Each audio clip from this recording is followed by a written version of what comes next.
Hello students, welcome to MOS classes. आज हम 7th class English NCERT की book honeycomb के chapter number 8 fire, friend and foe को read करेंगे। तो इस चैप्टर में हम फायर के बारे में पढ़ेंगे। फायर यानी कि आग। आग दोस्त भी होती है और दुश्मन भी होती है। फ्रेंड यानी कि दोस्त और फो यानी कि दुश्मन। Early man didn't know what fire was, but he must have seen the damage it could cause. इसका ये मतलब है कि आदि मानव ये नहीं जानते थे कि आग क्या होती है, लेकिन उन्होंने आग से होने वाले नुकसान को अवश्य देखा होगा। He must have watched lightning and volcanoes long before he began to use fire himself. यानी कि स्वयं आग यूज करने से पहले, स्वयं आग का उपयोग करने से पहले आदि मानव ने बिजली चमकते हुए देखा होगा और ज्वालामुखी फटते हुए देखा होगा। Fire was powerful and dangerous and he was frightened. यानी कि आग ताकतवर थी और खतरनाक थी, जिससे आदि मानव डर जाता होगा। Fire may have puzzled early man, but we know now that fire is the result of a chemical reaction. इसका ये मतलब है कि आग ने आदि मानव को उलझन में डाल दिया होगा, लेकिन अब हम ये जानते हैं कि आग एक रासायनिक प्रतिक्रिया है, यानी कि आग एक केमिकल रिएक्शन होती है। When the oxygen in the air combines with carbon and hydrogen in a fuel, a chemical reaction takes place.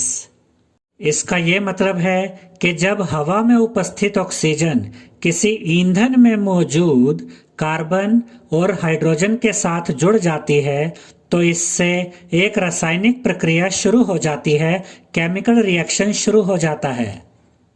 इसे हम ऐसे भी कह सकते हैं कि हवा में जो ऑक्सीजन होती है, जब ये ऑक्सीजन और फ्यूल में जो कार्बन और हाइड्रोजन होता है, जब ये कार्बन और हाइड्रोजन ऑक्सीजन के साथ मिलता है तो इससे केमिकल रिएक्शन होता है।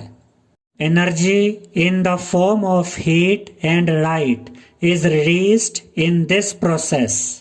और इस प्रोसेस में हीट और लाइट के रूप में जो ऊर्जा होती है, जो एनर्जी होती है, वो बाहर निकलती है। This is what we call fire, और इसी को हम आग कहते हैं। यानी कि ये जो एनर्जी है, जो हीट और लाइट के रूप में बाहर निकलती है, इसी को हम आग कहते हैं। 3 things are needed to make fire: fuel, oxygen and heat. इसका ये मतलब है कि आग जलाने के लिए 3 चीजों की जरूरत होती है: फ्यूल यानी कि ईंधन, ऑक्सीजन एंड हीट यानी कि ताप। Wood, coal, cooking gas and petrol are some examples of fuel. यानी कि लकड़ी, कोयला, रसोई गैस और पेट्रोल फ्यूल के कुछ एग्जाम्पल्स हैं, यानी कि ईंधन के कुछ एग्जाम्पल्स हैं। Oxygen comes from the air, यानी कि ऑक्सीजन तो हवा से मिलती है।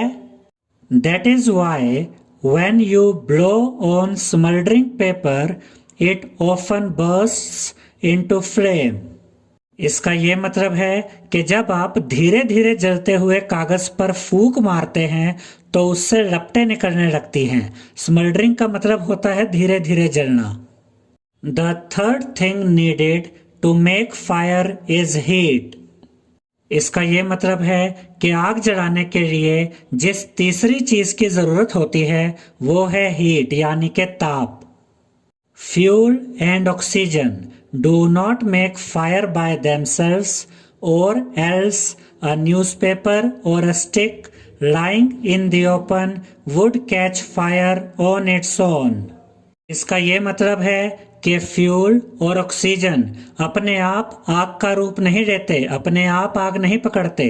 अगर ऐसा होता तो खुले में पड़ा हुआ न्यूज़पेपर और लकड़ी अपने आप आग पकड़ लेते, लेकिन ऐसा नहीं होता है।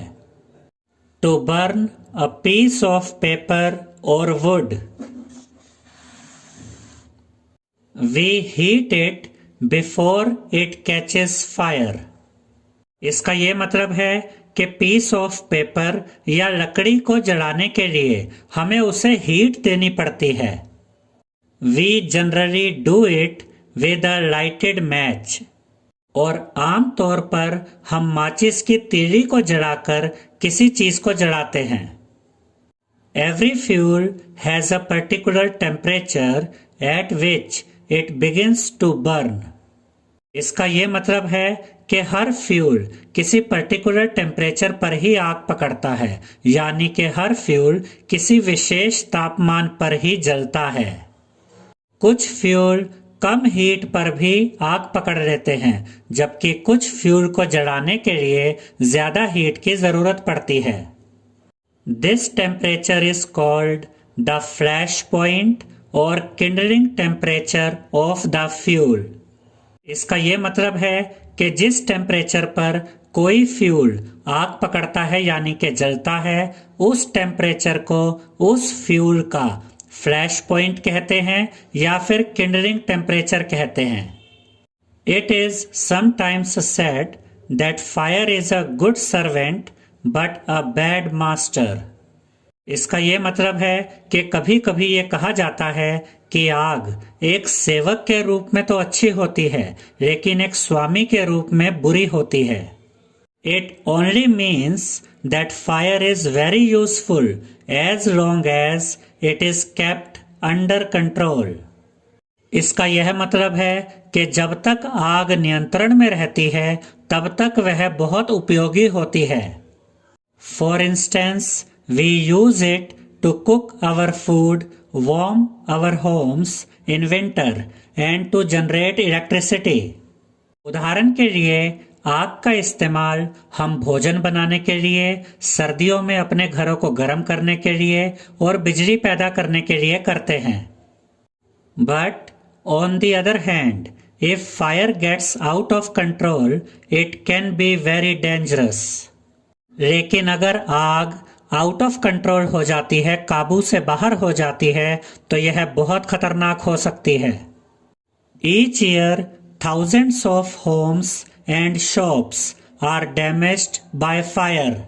हर साल हजारों घर और दुकानें आग से जल जाती हैं. Vast areas of forest are also destroyed and hundreds of people are killed or injured. इसका ये मतलब है कि आग की वजह से जंगलों का बहुत बड़ा एरिया नष्ट हो जाता है और आग की वजह से सैकड़ों लोग या तो मर जाते हैं या फिर घायल होते हैं. Just as 3 things are needed to start a fire, there are 3 main ways in which a fire can be put out. इसका ये मतलब है कि जिस प्रकार आग जलाने के लिए 3 चीजों की जरूरत होती है, आग बुझाने के लिए भी 3 तरीकों की जरूरत होती है. In each one of the 3 things needed for burning is taken away. और इन तीनों तरीकों में आग जलाने के लिए जिन 3 चीजों की जरूरत होती है, उनमें से एक को हटा दिया जाता है. For example, we can take away the fuel. उदाहरण के लिए हम फ्यूल को यानी कि ईंधन को उस स्थान से हटा सकते हैं. If the fire has no fuel to feed on, no burning can take place. इसका ये मतलब है कि अगर आग को जलाने के लिए फ्यूल ही नहीं मिलेगा तो आग लगेगी ही नहीं. We often let a fire die out simply by not adding more fuel to it. इसका ये मतलब है कि जब हम आग में फ्यूल नहीं डालते तो आग बुझ जाती है, क्योंकि आग को जलाने के लिए फ्यूल ही नहीं मिलता. The second way of putting out a fire is to prevent oxygen from reaching it. हम जानते हैं कि आग जलने के लिए ऑक्सीजन का होना जरूरी होता है। अगर हम ऑक्सीजन को आग तक पहुंचने से रोक देते हैं तो आग बुझ जाती है, क्योंकि आग को ऑक्सीजन नहीं मिलती है। No supply of oxygen means no fire, यानी कि अगर ऑक्सीजन की सप्लाई नहीं होगी तो आग नहीं जलेगी। Small fires can be put out or smothered with a damp blanket or a sack. इसका ये मतलब है कि छोटी मोटी आग को हम गीला कंबल या बोरी डालकर बुझा सकते हैं। This stops oxygen reaching the burning material. इसका ये मतलब है कि अगर कहीं छोटी मोटी आग लगी है और आप उस जगह पे उस जलती हुई आग के ऊपर गीला कंबल या बोरी डाल देते हैं तो इसकी वजह से ऑक्सीजन उस जलती हुई चीज तक नहीं पहुंच पाती है, और जब उस जलती हुई चीज को ऑक्सीजन मिलना बंद हो जाती है तो आग बुझ जाती है। Sometimes carbon dioxide is used to extinguish fire.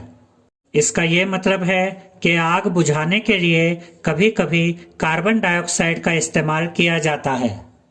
It does not allow oxygen to reach the burning material. और जब किसी जलती हुई चीज पर कार्बन डाइऑक्साइड का स्प्रे किया जाता है तो ऑक्सीजन उस जलती हुई चीज तक नहीं पहुंच पाती है, जिससे आग बुझ जाती है। The third way of putting out a fire is to remove the heat. इसका ये मतलब है कि आग बुझाने का तीसरा तरीका ये है कि हीट को रिमूव कर दिया जाए, यानी कि ताप को हटा दिया जाए। If the temperature can be brought down below the flash point, the fuel stops burning. इसका ये मतलब है कि अगर टेम्परेचर को फ्लैश पॉइंट से नीचे ले आए तो फ्यूल जलना बंद हो जाता है। You blow on a burning matchstick और a candle to put it out. इसका ये मतलब है कि आप जलती हुई माचिस की तिल्ली या जलती हुई मोमबत्ती पर फूंक मारकर उसे बुझा देते हैं। In doing so, you remove the hot air around the flame, bringing down its temperature below the flash point, and the candle goes out. इसका ये मतलब है कि जब आप फूंक मारते हैं तो जो फ्लेम होती है, जो आग की लपट होती है, उसके आसपास जो गर्म हवा होती है उसका टेम्परेचर कम हो जाता है, और ये टेम्परेचर कम होकर फ्लैश पॉइंट से भी नीचे आ जाता है, जिससे मोमबत्ती बुझ जाती है। Sometimes water is sprayed on a fire. इसका ये मतलब है कि कई बार आग बुझाने के लिए पानी की बौछार की जाती है। It absorbs heat from the burning fuel and lowers the temperature. इसका ये मतलब है कि पानी जलते हुए फ्यूल की हीट को एब्जॉर्ब कर लेता है, जिससे टेम्परेचर कम हो जाता है। The blanket of water also cuts off the supply of oxygen and the fire is extinguished. इसका ये मतलब है कि जब आप किसी जलती हुई चीज पर पानी फेंकते हैं तो वहां पर पानी की एक चादर बन जाती है और ऑक्सीजन उस जलती हुई चीज तक नहीं पहुंच पाती, जिससे आग बुझ जाती है। Some fires cannot be put out with water. कुछ प्रकार की आग पानी से नहीं बुझाई जा सकती। If water is sprayed onto an oil fire, the oil will float to the top of the water and continue to burn. इसका ये मतलब है कि अगर तेल से लगी आग पर पानी छिड़का जाएगा तो तेल पानी के ऊपर आकर तैरने लगेगा और तेल जलता रहेगा। This can be very dangerous because water can flow quickly, carrying the burning oil with it and spreading the fire. यह बहुत खतरनाक हो सकता है क्योंकि पानी तेजी से बहता है और अपने साथ जलते हुए तेल को ले जाता है, जिससे आग फैल सकती है। Water should also not be used on fires caused by electrical appliances. इसका ये मतलब है कि पानी का इस्तेमाल बिजली के उपकरणों से लगी आग पर भी इस्तेमाल नहीं किया जाना चाहिए। यानी कि अगर इलेक्ट्रिकल अप्लायंसेस की वजह से कोई आग लगती है तो उसे बुझाने के लिए पानी का इस्तेमाल नहीं करना चाहिए। The person spraying water might receive an electric shock and be killed. इसका ये मतलब है कि जो व्यक्ति पानी छिड़क रहा है उसे बिजली का झटका लग सकता है और उसकी जान भी जा सकती है। A carbon dioxide extinguisher is the best thing to fight an electrical fire. इसका ये मतलब है कि इलेक्ट्रिकल फायर को बुझाने के लिए कार्बन डाइऑक्साइड एक्सटिंग्विशर ही सबसे बढ़िया उपाय है। We spend millions of rupees each year in fighting fires. इसका ये मतलब है कि हम हर साल करोड़ों रुपए आग से लड़ने में यानी कि आग बुझाने में खर्च करते हैं। And we spend more trying to find new ways of preventing fires from happening and getting out of control. और इससे भी ज्यादा पैसा हम उन तरीकों को खोजने में लगाते हैं जिससे आग लगने से रोका जा सकता है। यानी कि आग लगने से कैसे रोका जा सकता है, आग को आउट ऑफ कंट्रोल होने से कैसे रोका जा सकता है, इसके लिए नए तरीकों को खोजने में भी हम बहुत पैसा लगाते हैं। On the whole we have learned rather well to control fire and put it to good use in our everyday life. इसका ये मतलब है कि हमने आग को नियंत्रित करने का तरीका अच्छे से सीख लिया है और अपने दैनिक जीवन में इसका सदुपयोग करना भी जानते हैं। Long ago there were no fireman, यानी कि पुराने समय में फायरमैन नहीं होते थे, यानी कि आग बुझाने वाले प्रशिक्षित व्यक्ति पहले समय में नहीं होते थे। When fire broke out, everybody became a firefighter. और अगर कहीं आग लग जाती थी तो हर व्यक्ति आग बुझाने में लग जाता था। People formed human chains. They still do if required, and passed buckets of water from a well or a pond to the blaze. इसका ये मतलब है कि जब पुराने समय में आग लग जाती थी तो लोग ह्यूमन चेन्स बना लेते थे, यानी कि मानव श्रृंखला बना लेते थे, और अब भी अगर जरूरत पड़ती है तो लोग ऐसा करते हैं। और ह्यूमन चैन बनाकर लोग पानी की बाल्टियां कुएं और तालाब से भर भर कर उस जगह तक ले आते थे जहां पर आग लगी होती थी। इस पिक्चर में हमें यह दिखाया गया है कि लोगों ने ह्यूमन चैन बना रखी है और किस तरह से ये पानी की बाल्टियां भर भर कर उस जगह तक लेकर जा रहे हैं जहां पर आग लगी हुई है और वहां पर ये पानी डाल रहे हैं। Now there are laws about building construction which ensure that space is left between buildings to reduce the fire risk. इसका ये मतलब है कि बिल्डिंग कंस्ट्रक्शन से रिलेटेड ऐसे लॉज बनाए गए हैं जिनके अनुसार बिल्डिंग्स के बीच में स्पेस होना जरूरी होता है, डिस्टेंस होना जरूरी होता है, ताकि आग का खतरा कम हो सके। Every new building, specially a public place, must ensure observance of fire prevention norms. इसका ये मतलब है कि जब कोई नई बिल्डिंग बनती है, खास तौर पे कोई पब्लिक प्लेस, तो वहां पर फायर से रिलेटेड जो कानून होते हैं, जो लॉ होते हैं, उनका पालन करना अनिवार्य होता है, कंपल्सरी होता है। Bands of fire fighting workers with special equipment known as fire brigades are there to put out fires. इसका ये मतलब है कि आग बुझाने वाले जो वर्कर्स होते हैं, जिनके पास आग बुझाने के लिए स्पेशल इक्विपमेंट होते हैं, यानी कि खास तरह के उपकरण होते हैं, इन वर्कर्स के ग्रुप को हम फायर ब्रिगेड कहते हैं। Fire fighters are highly trained people.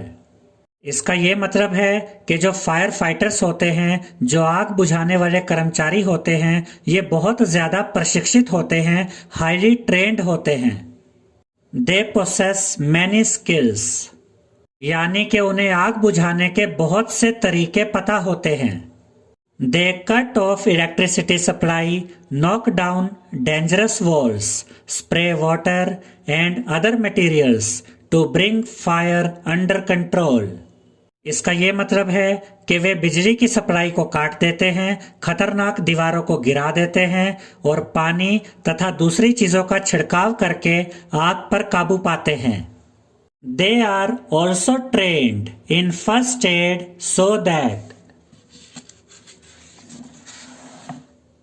they can help people suffering from burns or from the effects of smoke.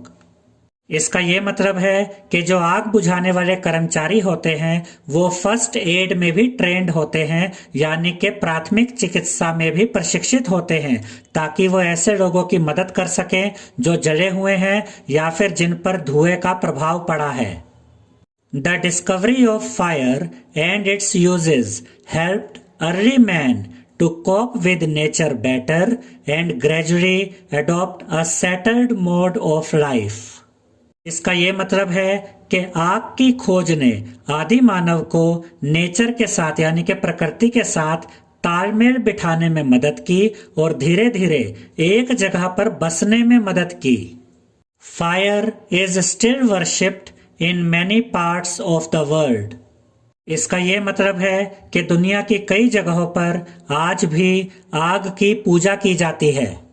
Fire is indeed a friend, but as we know, it can be a dangerous enemy once it gets out of control. इसका ये मतलब है कि आग सचमुच एक दोस्त है, लेकिन हम जानते हैं कि अगर आग आउट ऑफ कंट्रोल हो जाए, काबू से बाहर हो जाए, तो यह खतरनाक शत्रु बन जाती है, खतरनाक दुश्मन बन जाती है। आई होप स्टूडेंट्स आपको हमारा ये वीडियो पसंद आया होगा। अगर आपको हमारा ये वीडियो पसंद आया है तो इस वीडियो को लाइक करें, शेयर करें और हमारे चैनल को सब्सक्राइब करें। Thank you.